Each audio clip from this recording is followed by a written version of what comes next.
Assalamualaikum warahmatullahi wabarakatuh. Salam sejahtera semuanya.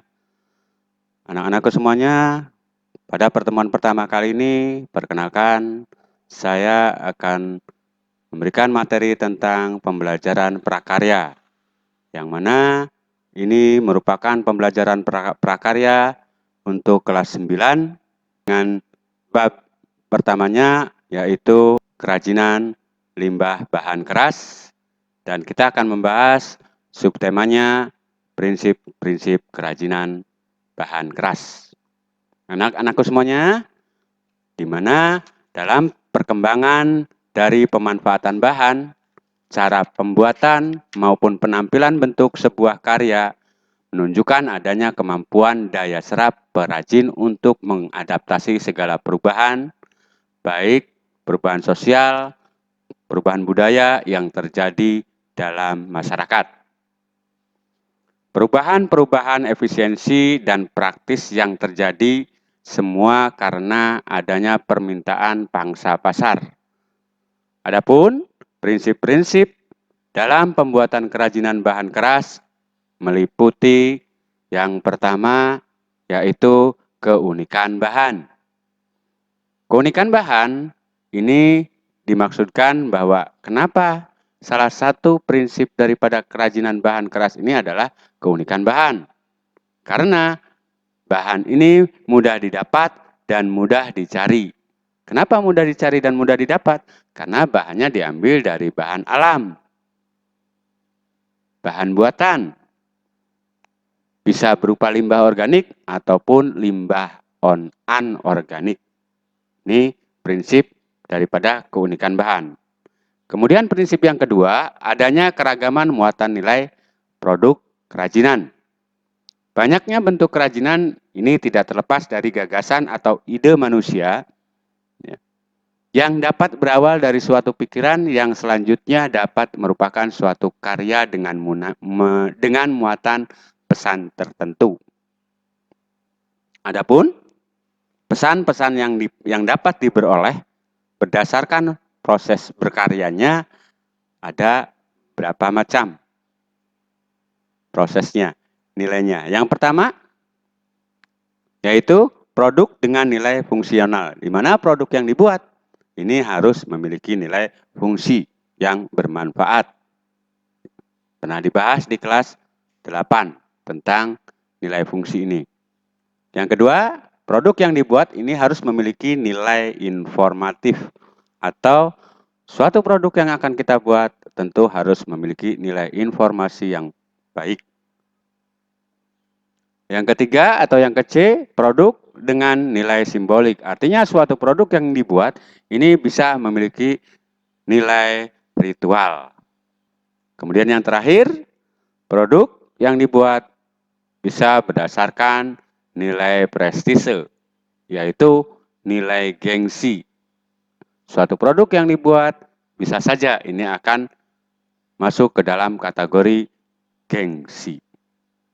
Itu keragaman muatan nilai produk kerajinan.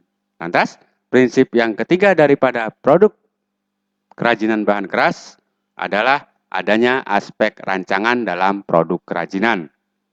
Proses pembuatan sebuah produk kerajinan ini tidak terlepas dari salah satu unsur penting, yaitu bagaimana melakukan pertimbangan saat membuat suatu rancangan yang melibatkan berbagai aspek. Adapun faktor-faktor yang diperlukan untuk diketahui sebelum membuat suatu rancangan, diantaranya adalah yang pertama, yaitu faktor teknis. Apa saja yang terdapat dalam faktor teknis? Yang pertama, metode produksi yang handal.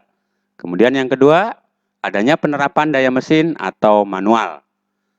Yang ketiga, tingkat kemahiran sumber daya manusianya atau SDM. Ini faktor teknis yang terdapat dalam unsur rancangan.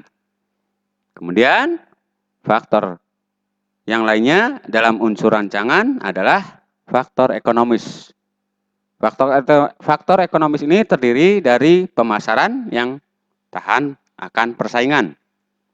Faktor yang kedua adanya sistem pemasokan ataupun distribusi. Faktor yang ketiga, adanya kebijakan penciptaan ataupun hak cipta atau dikenal dengan istilah hak intelektual. Kemudian, yang keempat, nilai jual dan keberadaan suku cadang ataupun spare part ini harus ada. Ini yang disebut faktor ekonomi, termasuk ke dalam faktor ekonomis dalam suatu unsur rancangan. Dan yang kelima, daripada faktor ekonomis ini, selera masyarakat terhadap produk yang dibuat oleh perajin. Ini termasuk ke dalam faktor-faktor ekonomis. Kemudian, anak-anakku semua, untuk faktor yang ketiga dalam suatu unsur rancangan adalah faktor ergonomis. Adapun faktor ergonomis diantaranya kenyamanan, keamanan, kesesuaian, dan kepraktisan. Ini yang terdapat dalam faktor ergonomis. Selanjutnya, yang terdapat dalam unsur rancangan yaitu faktor sains dan teknologi. Faktor sains dan teknologi ini ada dua yang harus kita perhatikan. Yang pertama, terdapat unsur kebaruan atau temuan baru atau dikenal dengan istilah update, yaitu bisa diinovasi ataupun dimodifikasi. Dan faktor yang kedua, selalu mengikuti perkembangan pengetahuan dan teknologi. Ini faktor sains dan teknologi. Selanjutnya, untuk faktor unsur rancangan yang berikutnya adalah faktor estetika.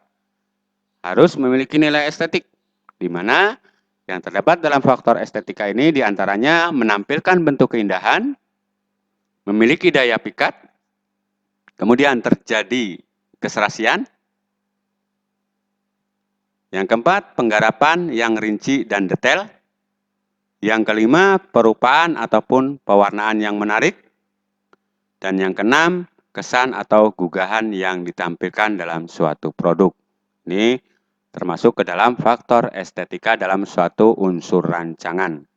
Dan faktor yang terakhir dalam unsur rancangan ini adalah faktor kondisi lingkungan, di mana sebuah produk yang kita buat harus melihat nilai budaya dalam masyarakat.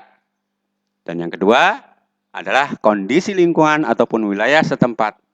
Ini juga harus diperhatikan pada saat membuat suatu produk. Apakah kondisi lingkungan itu bisa kita masuki produk yang kita buat atau tidak? Atau sebaliknya, kondisi di lingkungan tersebut ataupun di wilayah setempat ini sekarang sedang gencar-gencarnya membuat kerajinan apa? Nah, kita ikuti. Nah, itulah salah satu termasuk ke dalam faktor kondisi lingkungan. Baik, anak-anak semuanya, itulah materi yang bisa saya berikan. Kurang lebihnya saya mohon maaf. Assalamualaikum warahmatullahi wabarakatuh.